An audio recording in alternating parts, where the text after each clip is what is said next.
Welcome to the lighter side of the dark side. It's your weekly freak show here on Renagade Radio and every podcast catcher and YouTube. I am Dark Mark, the goth comedian, and as always, my co-host, everybody's favorite horror writer, Nicole Six. Hello. And you've been surprising guests as of late by your presence. People didn't expect you to be in studio, and then there you are. Oh yeah. So, but Nicole, we got a great day guest today, because a very opportune one. Because I know that you, and we talked about this when we had Ayoka on the show a couple weeks ago, but you kind of come to an epiphany on dating. Yeah. And I'm actually going to have at least one, maybe more this week. We'll see how that goes. But we have a dating expert, a lot of things. She's an author, she's a writer, she's also does love tarot and other mystical things, and she is the author of, and I want to get this right because I don't want to screw it up. She is the author of Apologies I Never Got. I want to make sure I got that right. That's it. You got it. And lest I have to apologize to you, Bethany Nicole. Hi, Bethany. And we're going to talk about apologies you never got, all sorts of dating mishaps, where you come from, where you are, and all that stuff. And we're going to talk about all sorts of things of all three of our dating lives. But before we do, gotta get the sponsors out of the way. And I got a nice ice cold Raze energy drink because I got to keep up with your energy. And this is the best energy drink, Nicole. This is my last Baja Lime. Oh no, you'll have to get more. Because you tried the South Beach and I liked it. You thought the Baja Lime was better. Yes, I think the Baja Lime's better. Baja Lime tastes like Baja Blast from Taco Bell, except better. There's electrolytes, there's all sorts of stuff in here. 0 carbs, 0 calories, 0 crash. Go to the description in the show, do what I did, and get 15% off a case of Raze energy drinks. If you're watching this on YouTube or you're listening to us on a podcast catcher, there is a link where you can get that 50% off and a code. There we go.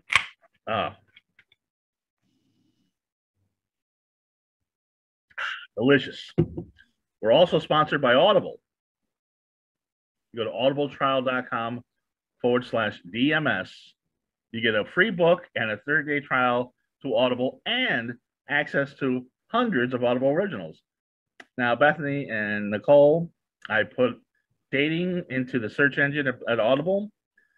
I've got a dating playbook for men, a proven seven-step system to go from single to the woman of your dreams.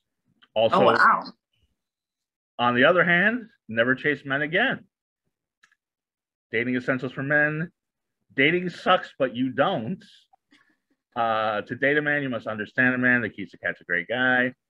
Unfuck your intimacy. Boundaries in dating. It's deeper dating. You got everything. Let him take you. And very soon, I'm sure, apologies I never got. But actually, Bethany Nicole podcast, a couple of them are on Audible, and this will be on Audible as well. So go to audibletrial.com/DMS, get a free book and a 30-day trial. Now, Bethany, I know you grew up in North Carolina. Yes.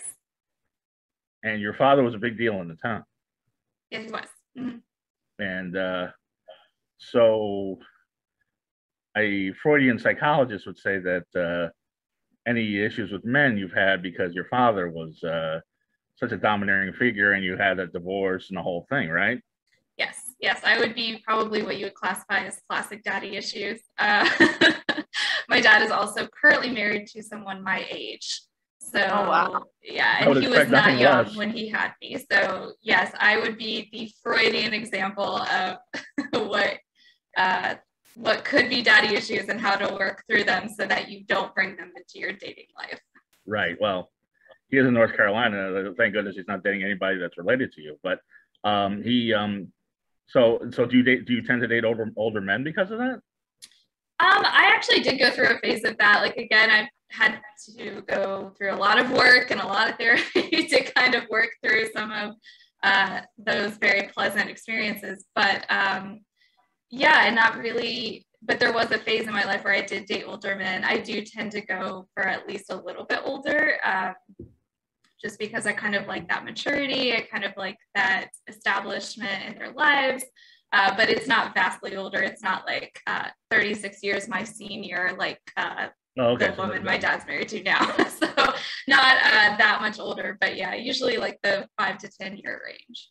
You're not going to the retirement homes and picking up my men at the retirement home. No, but I know girls that I know women that are really like that. I know my friend was she was in her late 30s, early 40s, dating a 78-year-old guy and bragging about it.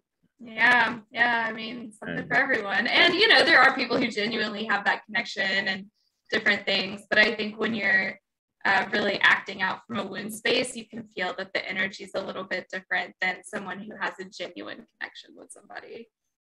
Yeah, I'm really I'm kind of an anomaly on that because I don't care. Age doesn't really matter. Obviously, age consent, but you know, if you're 25 or you're 65 or older, if you're cool, you're cute, I'm into it. Yeah. I've dated across the spectrum, and but I know a lot of people. Nicole, I think, is one of them. That women are like, I'm not going to date younger men. There's no way. Yeah, I get that. I mean, there's just sometimes just not that maturity level, or they're just not really established, or they're kind of looking for, you know, like a mother figure to kind of help them through life choices. So I definitely get not wanting to maybe date younger, but I mean, of course, it always depends on the person. I don't want to speak for you, Nicole, but slightly younger. It just depends on how much younger. Like, I wouldn't date someone like 10 years younger, you know, but I date someone in their early 30s. Okay. Yeah, I don't know. I just think the thing is everybody matures at their own pace, and trust me, I know men in their 60s and 70s, and Nicole knows some of these guys too. Go to the Rainbow, you'll see a lot of them that are not mature and are definitely of age and not mature at all. Oh yeah, for sure.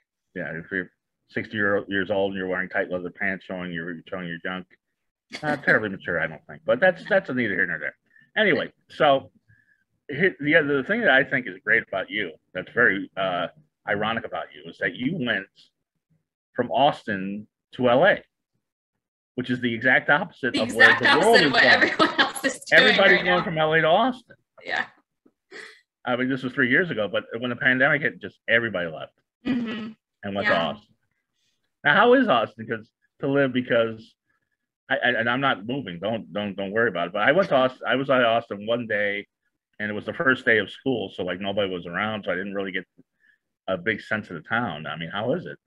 It's really fun. I mean, it's a lot like LA on maybe a smaller scale, and then you know, live music is really their thing, and you know, it's kind of an oasis within Texas. Like it has, you know, kind of its own system going, but you can still get the Texas vibes. Like there's still like line dancing places, and you still have like a lot of country music and different things. So it's a little bit like LA though, just with, you know, kind of the pace and the type of people and that kind of thing.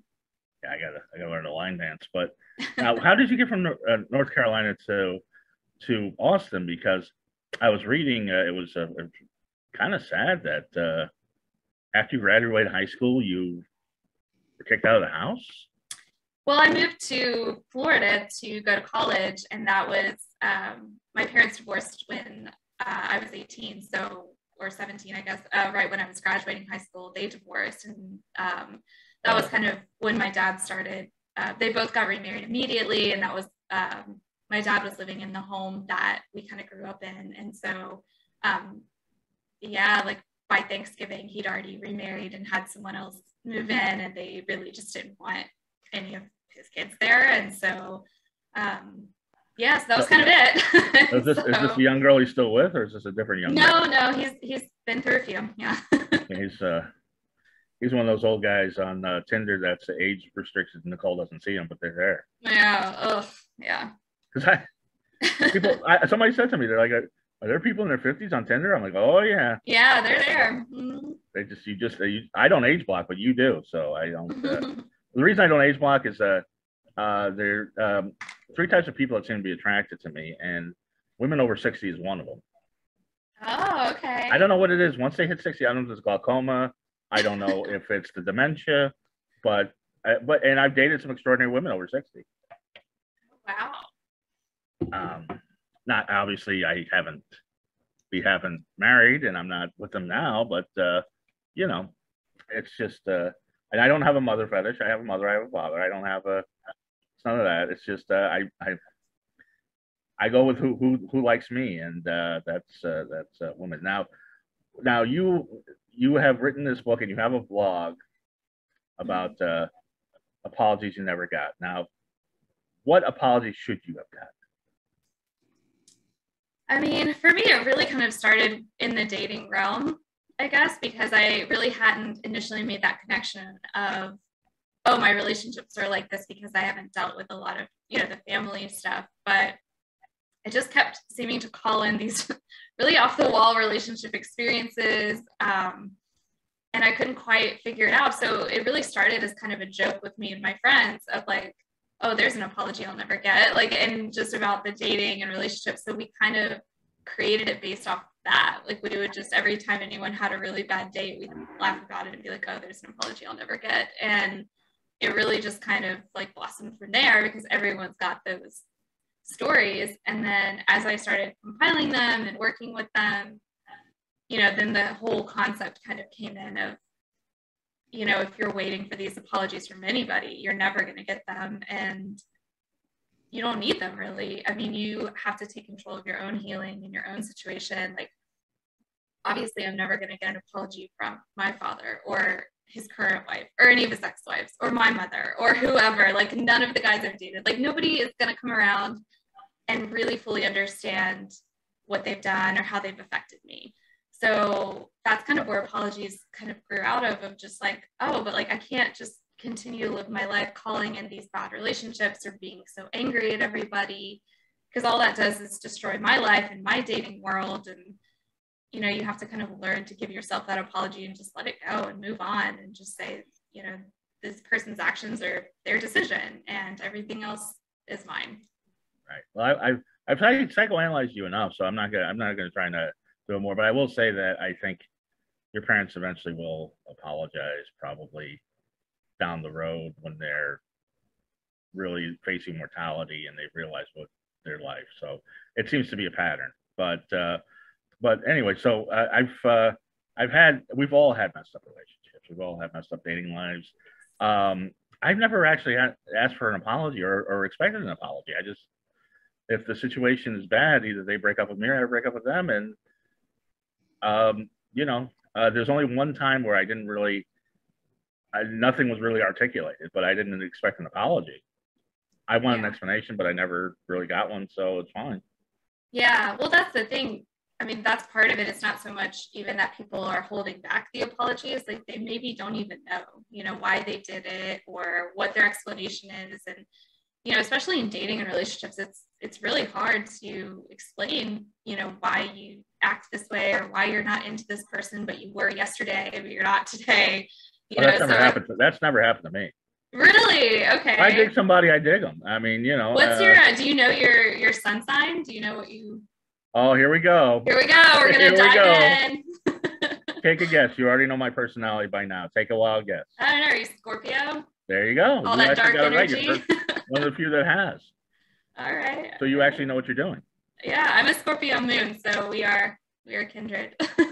Look at that smile, Nicole. We're going to talk astrology and magic and all sorts of things. But, is Nicole going to tune out? She's like, I'm not. No, she wants to talk about it. You're a witch. All right. Love it. But before we get to that, and we're going to get to that, but I gotta get this out of the way. So because I will top you, both of you, the worst dating story. I want to hear this. Yeah. No, I want to hear yours first. You want to hear mine? Yeah, I can top yours and I can top Nicole's. Okay. Let's hear yours first. You're our guest.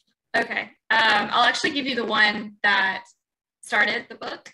Oh, that's great. Yeah. So it was the second date with a guy. We had gone to dinner once. It was very, it was pleasant, but it was very, borderline boring. Like, he was really kind of nerdy and not really my type, but I was just coming out of another relationship. And so I thought I would, dip my toes in and he felt pretty safe. And so we had a first date, and we kind of had some mutual friends and things. And so on our second date, we went out to dinner again. Again, it was just very boring. And this was back when Planet Earth was still kind of new and around. And so we went back to his apartment to watch Planet Earth. And we were sitting on separate sides of the couch. It was like an L-shaped couch.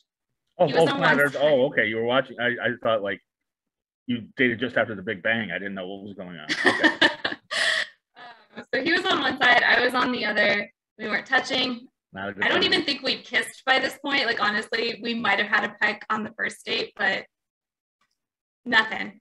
So out of the like clear blue sky, this guy turns to me and asks me to give him, this is a direct quote, a release.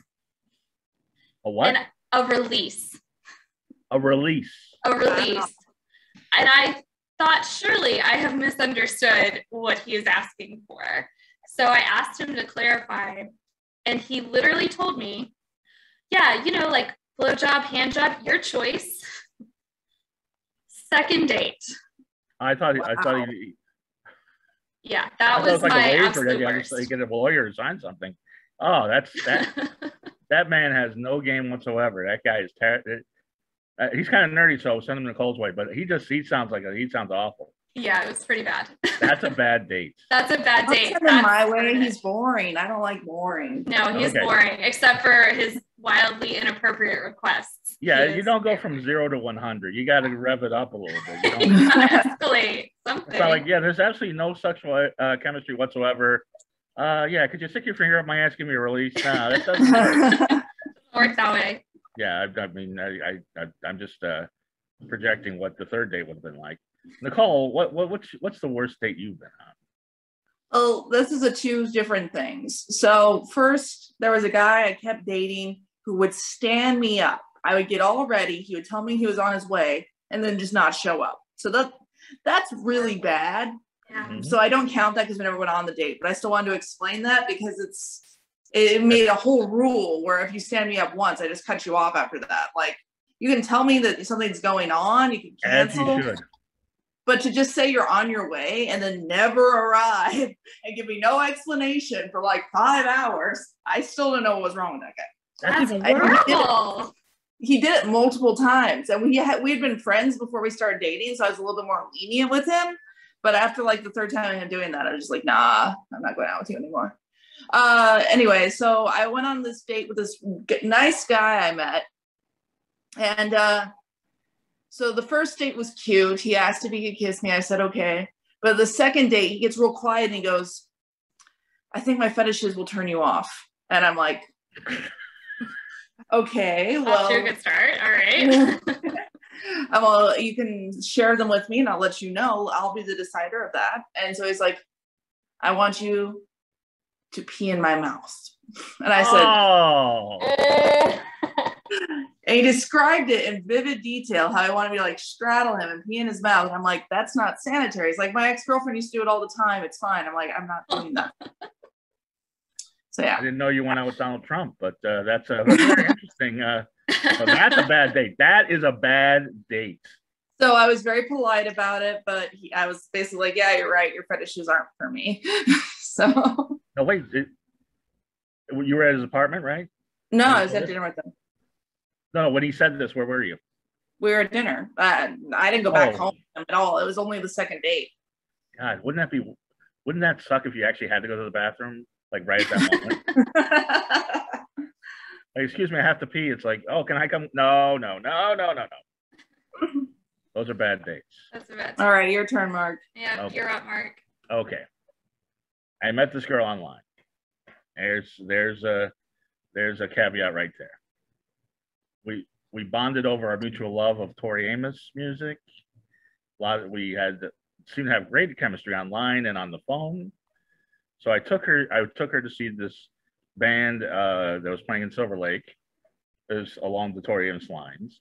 So I pick her up in North Hollywood, and she comes out and she's beautiful. I'd seen her pictures online, but she was beautiful, really in the flesh. And I was very excited for the date. I was very optimistic. And she gets in the car and she says, "You're a comedian, huh?" I'm like, "Yeah," which is, yeah, that's what follows is usually not good, but it's usually not this bad. She said, "You're a comedian, huh?" I said, "Yeah." She said, "Do you know any N-word jokes?" She did not say N-word. Oh my goodness. She actually said the word. Now, this is a tricky question to answer because I know some. As most decent people, I don't tell them. So on the way from North Hollywood to Silver Lake, I've got to hear every N-word joke. Some I've heard, some I haven't heard. I didn't take any notes. So we get to the club, and I finally get the conversation off overt racism and onto other subjects, and we seem to be having a good time. And then she said, "Excuse me, I'm going to go to the bathroom. I'll be right back." And she never came back. Wow. She had her friend pick her up in front of the club and drive her home. Didn't tell me, didn't text me, nothing. And there was no in and outs. So I kept going in front, back, like looking all over for her. And then finally I got a hold of her and she's like, "Yeah, I just left." Which, I mean, you know, there was no second date, but I'm like, I could have taken you home if you just weren't having a good time. So that's a bad date. That is a bad date. So I think I beat you both. Oh, no. But they're all bad. They're all bad. You had to pee on her, maybe. They're all bad. They're all bad. See, but then again, I'm a man though, because you know, if a woman wants you to give them release or pee, you know, or have them pee on you, you think about it at least. I can't see you peeing on anybody. No, would they pee on me? I don't like. I'm not into that, but I would think about it. I would say yeah. So I don't know. So those are the examples. But there's nothing she has to apologize for except for being a racist bitch. But you know, what am I gonna do? I don't want an apology from her. I just want her out of my life. Yeah, that's the point. At a certain point, you're like, I don't even care. Just go. But it's a cute premise to go by. It's similar to Men Are From Mars, Women Are From Venus. You know, he's not that interested to you. And what's the Steve Harvey one? Be like a woman. You know, be like a woman, but think like a man. Like all sorts of things. Yeah. What is it about men that is so confusing to women dating? I don't get it. I mean, we could dive into the whole, like, what society has done to create this toxic dating culture. We could get into that. But I think the point, like, it all comes down to, like, it's confusing for women because men are confused. I think men are having a hard time figuring out what it is that they actually want. No, they don't. Absolutely not. No, you don't think so? Men are a step above chimp. We want sex. That's what we want. That used to be. Yeah, we got that memo. Anymore, well, that's what I'm saying. Now I mean, that's what is there to figure out. That's it. I'm serious. I'm not making any. I mean, I have a girlfriend who literally she's dated 2 guys in the past 6 months, and both of them pretended like they wanted a relationship, and like they would tell her like all sorts of cute stuff, talk about kids and all that, and then it turned out like one of them had a girlfriend, and the other one. Something came up that was really bad about him that I won't put on air. But right. Basically it was like they were just playing. And is it because they genuinely don't know what they want? Or is it because they think that women want to hear this? But trust me, men are complicated and confusing. Absolutely not. Absolutely not. Absolutely. Both those situations, I'm telling you, they wanted to fuck somebody else. That's all it was. That's it. The guy that had the family, he wanted to fuck somebody else. And he wasn't honest enough to say, okay, I want to be polyamorous. Now, we're talking very binary here. Mm. I mean, there's so many. I mean, you know, we're talking about 2 genders and there's like 28 now. But men are so simple. Any scenario you can give me, I can put it down. And I'm not saying men don't want relationships. I'm not saying men don't want families. I'm not saying men don't value romance. But number 1 is sex. And if you want to keep a man happy, pizza, beer, blowjob. You're set for a month. That's it, man. And I'm ashamed to say this as a straight man, but it's true. Yeah, but Mark, not all men are 100% straight anymore. I'm trying to tell you they have complicated emotions because as one of someone once said they're raised by women, not men anymore. So they have all these new that's part of it. Yes, there's two things going on here. Men are raised by women, and that is part of the problem. Men are raised by women, and they don't have male role models. My parents are still together. I'm the anomaly, and I have a strong father and a strong mother.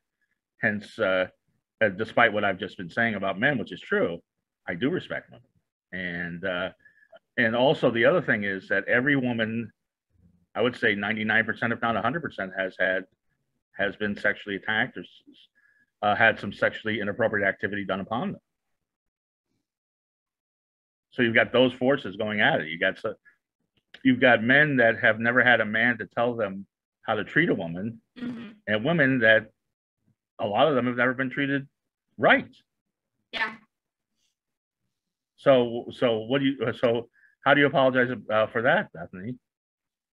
Yeah, I mean, I think we're really in a battle right now of, because of that, women really tune out of their own bodies. I mean, even when they haven't necessarily had negative sexual experiences, a lot of them haven't been great. A lot of them haven't been something they fully participated in. So I think, men really try to create relationships from the physical, but women aren't there. Women aren't in their bodies as much anymore. And women are trying to create these emotional bonds, and men are in their bodies and not in their emotions. So we're just like crisscrossing all the time.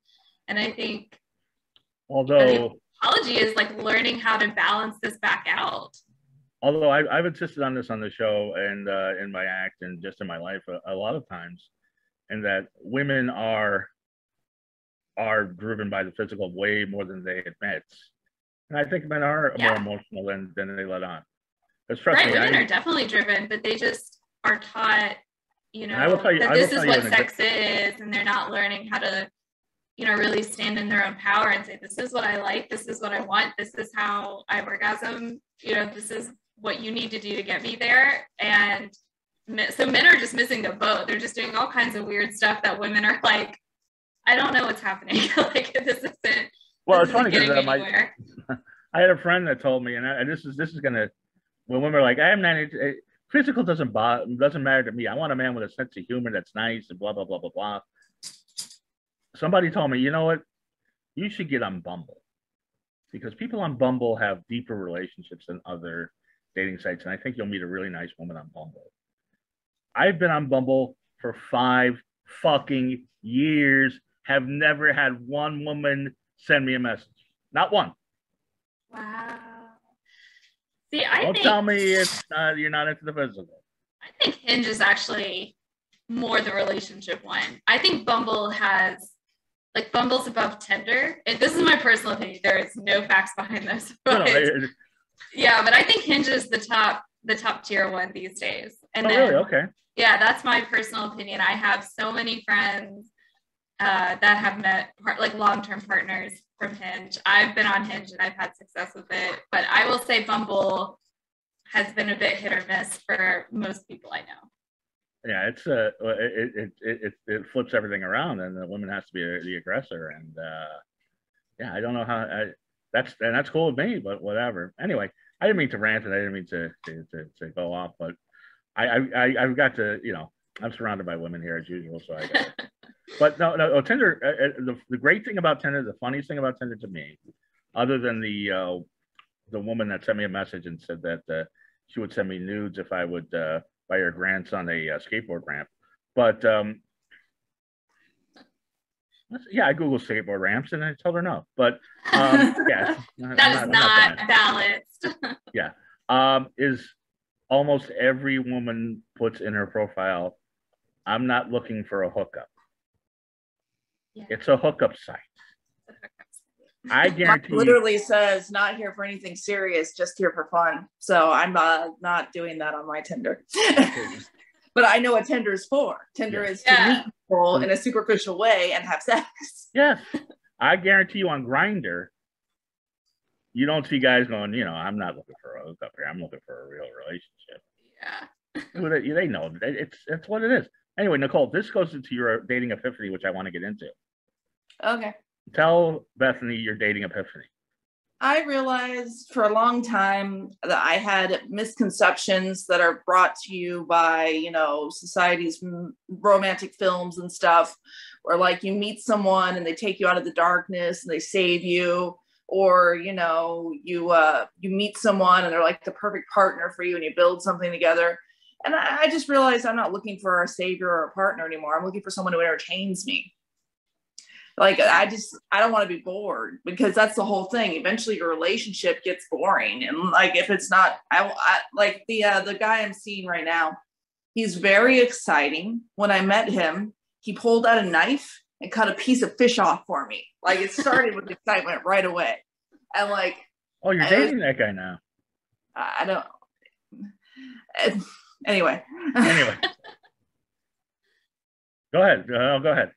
I'll explain this to you later. That's okay. Yeah, no, I understand. Yeah, no, I got the Gordon's fisherman. I get it. Go ahead. Okay. Anyway, sorry. Long John Silver. Okay. Yeah. Anyway, so the person,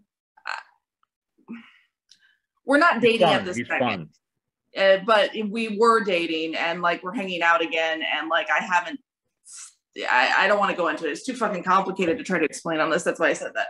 But the guy that I'm into right now, that I spend a lot of time with when he's in town, is yeah. Anyway, the point is, he's very exciting. When we meet up, we like go to different places and we have exciting adventures together. And I want to have an exciting romance. So I like that, Bethany. Yeah, I think that's definitely a big part of it. When we get settled in who we are, and we're not looking for someone to fill like the emotional holes or the physical as far as like financial or whatever it is, then we can get to a point where we do want to bring in people who just add to our lives because there's nothing missing. And I feel like that's when you get to this higher level of dating and intimacy and connections. And like, I think that's, yeah, an amazing epiphany to just be like, I want someone to add this beautiful aspect to my life, this color, this excitement, because I feel like that's really what dating should be, instead of like, oh, I want him to fill this financial void or this like daddy issue wound or like whatever it is. But like, I think, yeah, that's like, it's like Maslow's hierarchy of needs. You know, when you filled everything else, then you're ready to bring in someone who just adds to your life.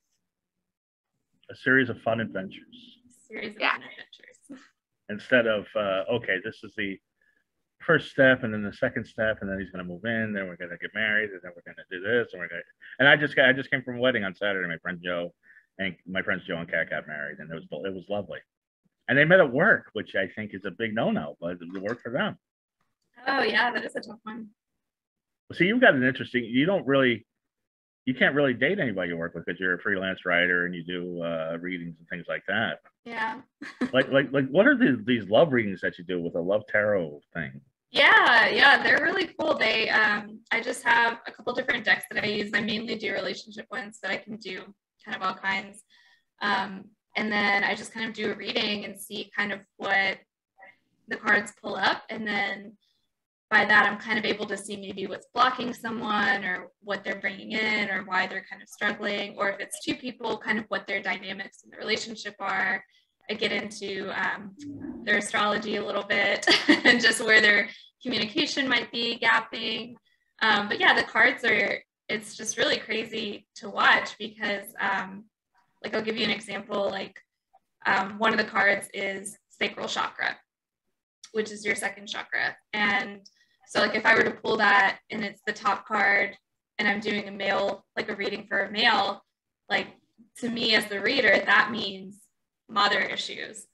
And so if I get that card at the top, I know that means he's dealing with something in that arena that is causing him to either maybe lash out at women or maybe need them too much, or it kind of depends on what else is in the reading. But just generally, the cards just give me kind of a tip of like, okay, this is what's going on with this person. And then as we talk, I can kind of dive in and see what specific to them is going on. But yeah, it's crazy how effective it is.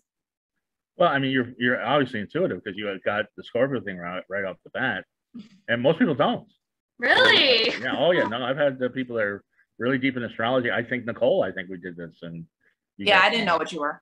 Yeah, I get that. People get that wrong a lot. Now, what does that mean? Now, I don't want you to give it a whole reading, but you, how are you able to determine that?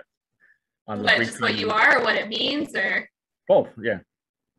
It's just a hit. It's just an intuitive hit. And so like Scorpio is usually just this very dark energy. And when I say dark, I don't mean like bad. It's not bad and good. It's just like, it's light and dark. It's a balance. So Scorpio is just this very dark, deep, watery energy. It's the representative of death, which also that sounds bad, but in astrology, it's not, because to have rebirth, you have to have death. Right. So yeah, you just really have this very like Scorpio vibe, and I can tell you've got a lot of that deep emotional energy. And then, when I said that like line about how people can change their minds, and you're like, that doesn't happen to me. Well, that wouldn't happen to you. You're a Scorpio. Like Scorpios are very loyal. They really want that deep connection with someone. Like they're very ride or die. So yeah, for you would have a really hard time flipping, but like for like a Gemini or maybe another air sign, they can flip like on a dime. Like one day they're into you, the next day they're not. And that's just kind of how they can operate. Not necessarily, it depends on, kind of what else is in their chart. But yeah, Scorpios are very like long-term, very like, you would not be happy with someone who is a surface level connection. Like you want to get like really deep in there with them, and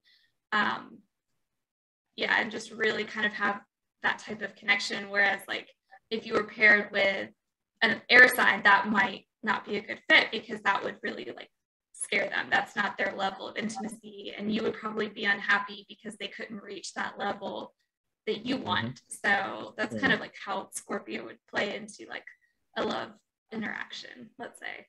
Okay, well, now I know. But they're also very highly sexual, so that I've heard that. And, in a good way. So like if you match with the right person, then that passion's gonna be like really, really big. But the downside of Scorpio is it is the scorpion, so it stings. So if somebody does wrong you or does get to that point, it's hard for them to get to that point because you're very loyal. But if they do, then you can be kind of vindictive. You can kind of sting back, whether it's like words or emotions, or even like, I don't know, like you cut off their utilities or something. Like Scorpios can be very like I don't lash out. Other than probably, and obviously I'm a comedian, I probably, just giving them a piece of my mind. I've been wronged by women, but I haven't. I'm not somebody. First of all, I'm friends with most of my girlfriends, ex-girlfriends. All my girlfriends. I'm friends with Freudian slip. I'm friends with most of my ex-girlfriends. We're friends. They got their own life, but we touch base here and there, and there's no hard feelings. And I'm not. So I don't relate to that. I'm sure in the heat of the moment, I'm sure I said some caustic things, but I just probably my longest relationship, she cheated on me with a man and a woman, which sucks because I can't watch tag team wrestling now. But she it was a foursome. It was 2 guys, 2 girls. That's why I can't watch tag team wrestling. I messed up the joke. Anyway, but it's a true story. And I'm just a zero tolerance as far as cheating. Yeah. Zero tolerance. There's no excuse for it. I've never cheated on anybody. I never would. I would break up with somebody before I cheated, and I have. But if I start looking around, then it's probably not working. Yeah. But I don't understand the mentality. But I haven't cheated on. So but I'm not somebody that holds a grudge or does that. So I don't know. Well, it also depends a lot on, so like in dating and relationships, it's a lot about your moon sign, which is your emotional seat, and then your Venus, which is like your love sign. So it depends on like what's in that too. There's like kind of a lot that goes into. But I know a lot of people, and probably most people. I know I'm very much a. I hate to keep saying that, but I'm very much not not most people, because I know most people really just have this seething rage for ex-partners that have done them wrong, and somebody's even writing a book about apologies they should have given them. And let's get back to that question. What's an apology you should have got? Yeah, I mean, from an ex-boyfriend. From an ex-boyfriend? Yeah, I don't know. I had a cheating situation too. He cheated on me with his roommate and then like gaslighted me about it for months. And now, define gaslighting, because I've heard a few different definitions of this. Yeah, I mean, it's basically at its core just trying to break someone down to convince them that something that is very clearly happening is not happening.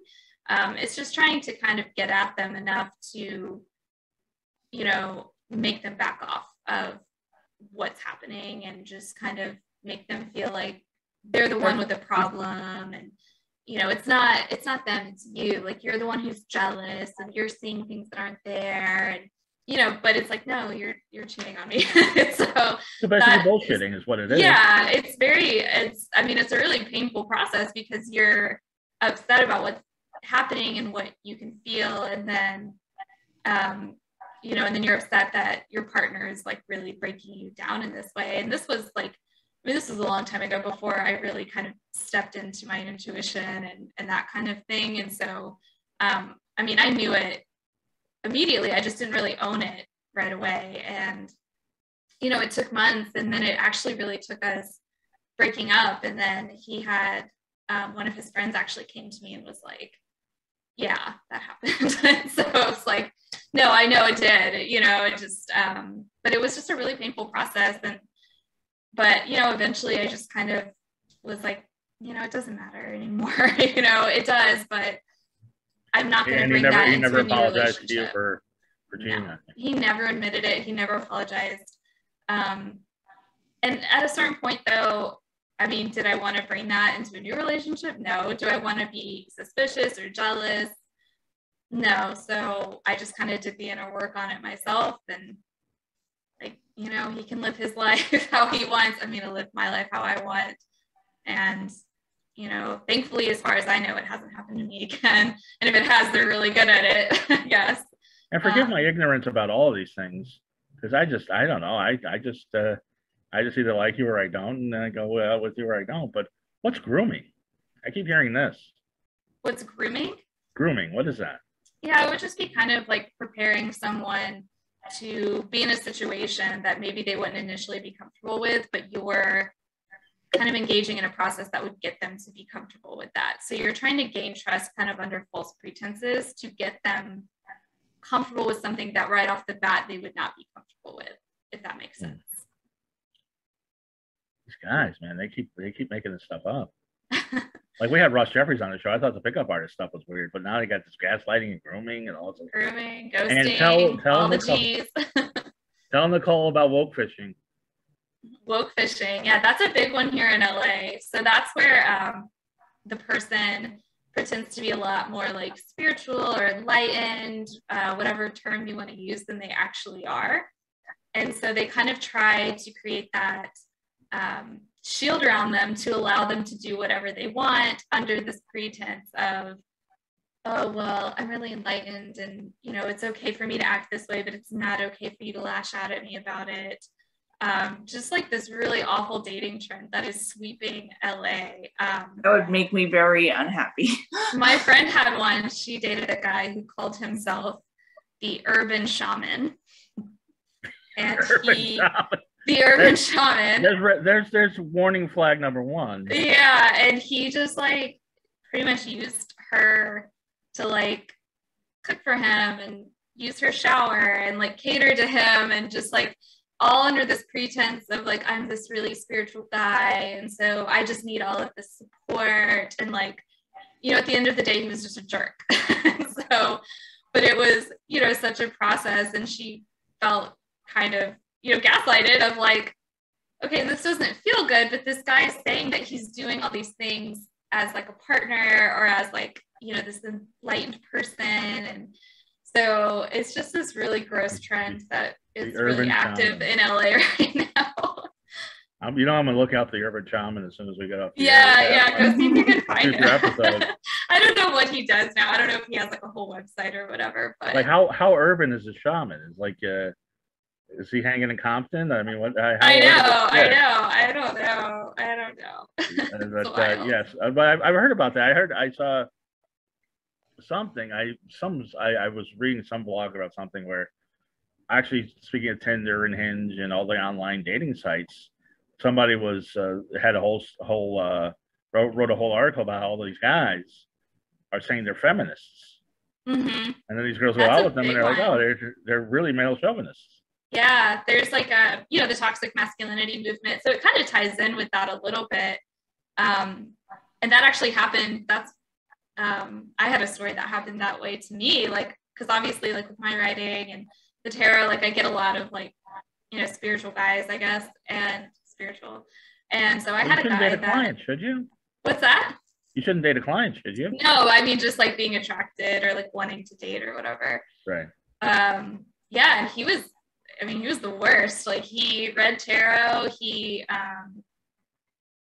was like a yoga teacher and all these things. And then he basically just told me, like, after we'd been dating for a little bit, he was just like, I don't want like a relationship with you. I just want us to have an understanding. And I was like, what does that mean? And he basically was like, I just can't take on anyone else's emotional space right now, but I have a lot going on, so I would really appreciate you supporting me. And then if we could be physical, I think that would help. I was just like, what is happening? I giggled when I read the blog. It was great. Yeah. So bad. What a douche. Do you think a man can be a feminist? Let me ask you that, because I've been accused of it, and I'm such a feminist, I don't think a man can be a feminist. How so? I don't think a man knows what it's like to be a woman. Unless you're transsexual, I don't think you can really know what it's like to be a woman. You can be sympathetic towards feminists. You can be friends of feminists. I don't think you can be like an ally. Yeah. Yeah, be an ally, but that's it. That's my personal opinion, but that's, coming from, a white male. What can I tell you? Nicole, you think a man can be a feminist? I think they can be an ally, but I agree. At the end of the day, they don't really understand it. Right. And now, is the book published yet, or? No, I'm still working with lit agents, and that's a whole. Nicole knows about that. She knows that world. What's that? Nicole's a writer. She knows that world. So. Oh yeah. You know, literary agents and all that, and the right? No. Okay. All right. I have a manager, not an agent. It's different. Oh, okay. Yeah. So, but I mean, you could see how these things could take a while. Yes, it was very difficult to get published. Right. But I don't have an agent. But I think it's a good idea. The only thing is, here's the weird thing, and as I said, we've been talking very binary all show. Two hilarious results, but the world's not binary anymore. Yeah.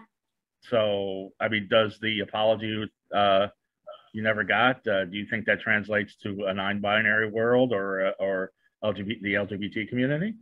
Yeah, absolutely. Or the fetish community? What's that? Or the fetish community?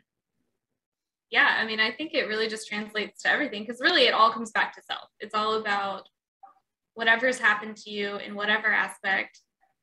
You can't let it continue to affect you, because all that does is hurt your life. So whatever person or event, it all comes back to, this is our work, this is our opportunity to create a life that we actually do want. And all of these resentments are what's keeping us from doing that.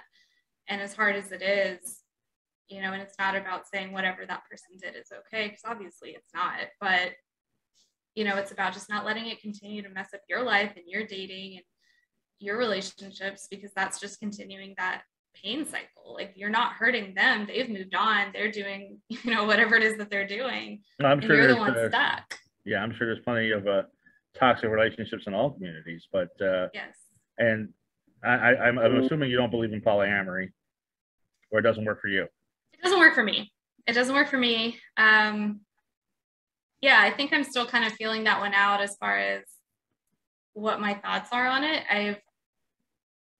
I've really had a hard time seeing anyone who was really emotionally successful in it, as far as like everyone participating was in a good spot with it. Like, everyone that I've worked with has had like at least one person in the group is not fully committed to it and is like, I didn't really want this, or I'm not okay with it. So I think it's just kind of like any other, sexual preference, or relationship preference, like everyone's got to be on board. And so I think finding a situation where everyone is on board seems to be tricky. I'm sure it can be done. I'm sure people can be like, oh, well, my friends, you know, are doing it and they love it. And that's great. But I think it's just a very difficult situation to make everyone happy in. I'll say that. Right. Yeah. I actually dated a polyamorous woman, and didn't first day was great. We had a great time, and then the second day she's like, "Are you free next week? Because John wants to meet you, and we're going to have a board game night." I'm like, "I'm not playing Scrabble with your other lovers. That's not going to happen." And so I couldn't do it. I'm sorry. Yeah. But, and now you've been all over, you know, at least the bottom half of the country. Mm-hmm. Everybody tells me, and I had somebody at the wedding I went to on Saturday tell me this, that LA is the worst place to date. It's pretty bad. I won't lie to you. It's a lot of work on the front end to make sure somebody's, you know, kind of on the same page with you as a lot of things. You know, you obviously have a lot of, you know, actors or wannabe actors or musicians, and so there can be a lot of ego. To that artistic type?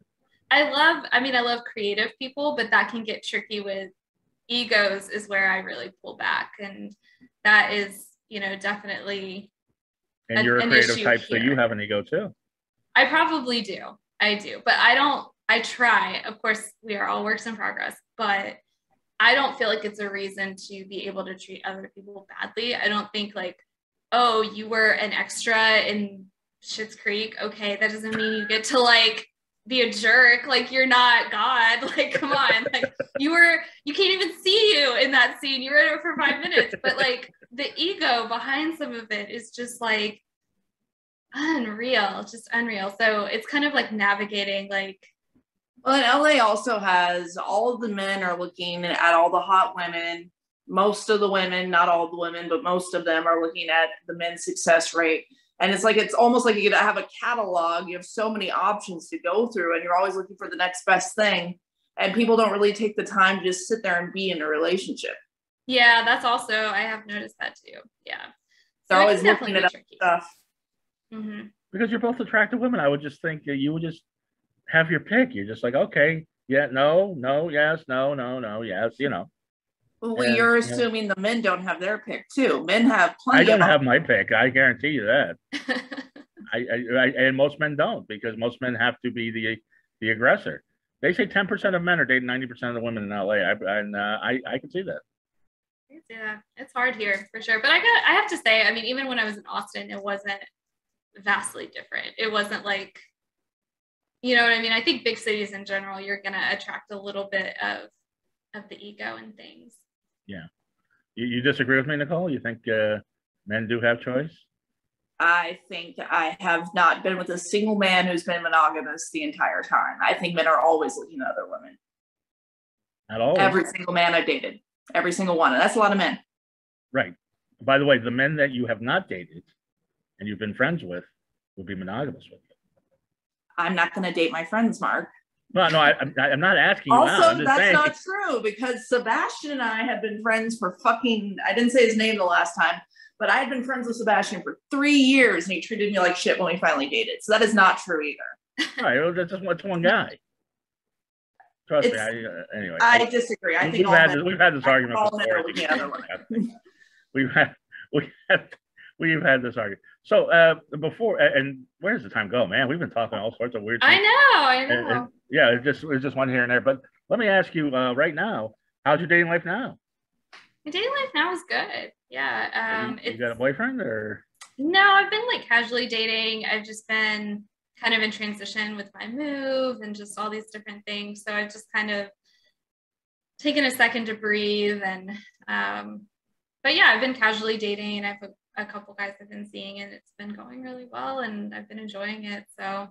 And when you meet a man, do you like, oh, yeah, I do a dating column, and I just wrote a book, and about yeah, it's been a deal breaker for people. It really has. Really? Yeah, it has. So, which is fine. I get it, I guess, because, you know, obviously some of the guys they date end up being, you know, the centerfolds, I guess. And so I could see it, but I'm like, you know, you're not going to end up in my stuff if you're not an asshole. So if you're saying you want out now, then thank you for letting me know that you will be an asshole in the future. You know, now that you say that, I can relate to that, because I've had some women like, you're not going to talk about this in your act, are you? I'm like, no. If I talk about somebody in my act, I do get their permission first, and even then, it's made for some awkward moments. But that's a whole nother thing. But that's good. I'm glad. So you're kind of like Nicole. You've reached this part, and I would say I'm probably at the same place where, you know what? Let's have fun. Let's have fun. Yeah. Yeah. I mean, I've been working over the past like 2 years, I guess, on just what my real deal breakers are. Like, okay, is this okay? Is this not okay? So I feel like the last year I've just gotten super clear on what I want, what I don't want, what's okay, what's not. And then after that, like the past year has just been really phenomenal as far as like. And what's a deal breaker for you? Yeah, I mean, just toxic interactions, I guess. Like if we're bringing out the worst in each other, or somebody's talking to me in a certain way, like we're just not going to do that. If somebody uses like drugs every day, like we're not going to do this. Or if somebody's like, you know, just got so many issues or emotional problems that they can't take on anything else, or it just takes up all the space in the room, it's like, you know, that's just not going to work for me where I'm at right now. Or, you know, just different things where it's not that, of course, they have to be perfect. I'm not perfect. We all have our issues that we're working on, but I've just really gotten very clear of like, this is what works in my life and this is what doesn't. And after that, it's just been really clear of like, you know, if I go on a date, I'm very honest afterwards of like, you know, this is just not going to work for me. It was really nice meeting you. And I just don't waste time on it. Like I'm not wasting their time. I'm not wasting my time. Funny you should mention that, because I was going to ask you and Nicole. Because I've had women tell me that this is a big mistake, and a part of the reason that I'm not in a relationship is because, and this, I came to this realization a while ago, and this is just my personal preference, but first date is coffee, tea, or a drink. Is that bad? I don't think that's bad. And I'll tell you the reasoning why. Because if the date doesn't go well, then we're not vibing. All right, we just sat there for an hour. That's it. Yeah. Instead of a whole dinner, or I'm going to take you to this. Or no, I agree. Yeah. I always do drinks for the first date. Yeah. No, I agree, because then you're not stuck in it, and you really can. I call it the pre-date before the date. No, I agree. Right. I think that's great.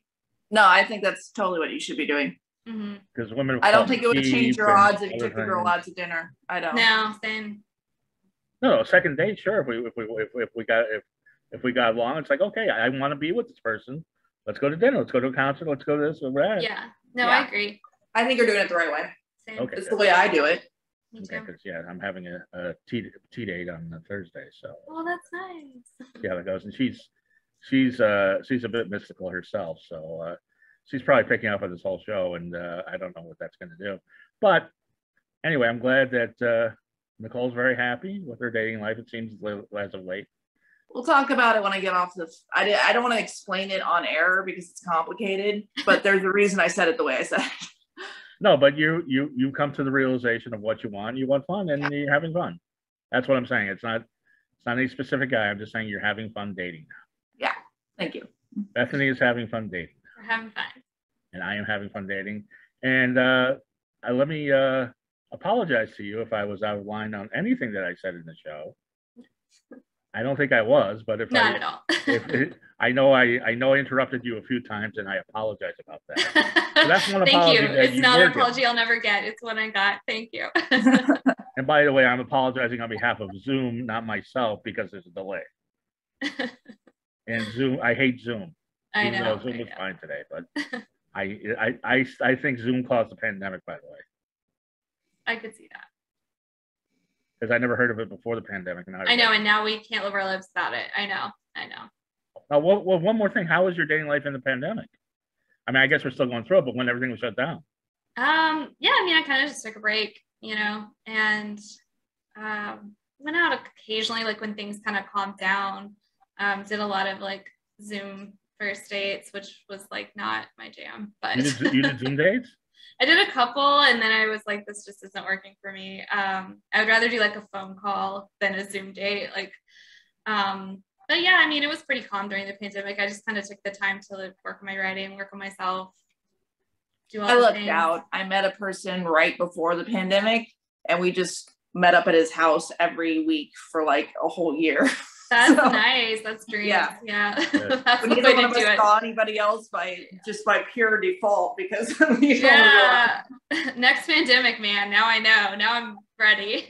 On the other hand, I met this. I went on a date with this woman in November when everything was shut down, and we had the date at Ralph's Supermarket because it's the only thing open. How romantic! How romantic! We're in the frozen food section, and and she's like, yes, heated things like, oh my up. God, they've got toilet paper here. They're out of it at Costco. That's not a romantic date. Anyway, Bethany, you've been a delight, and I definitely want to have you back.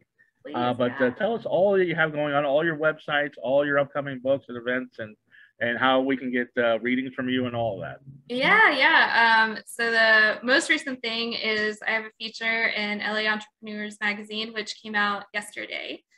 So yeah, you can check that out on their website. They also have it in hard copy. But really the best way to kind of keep up book readings, book freelance stuff, all of that is my website, which is BethanyNicole.com. And then my Instagram is at Bethany Nicole Author.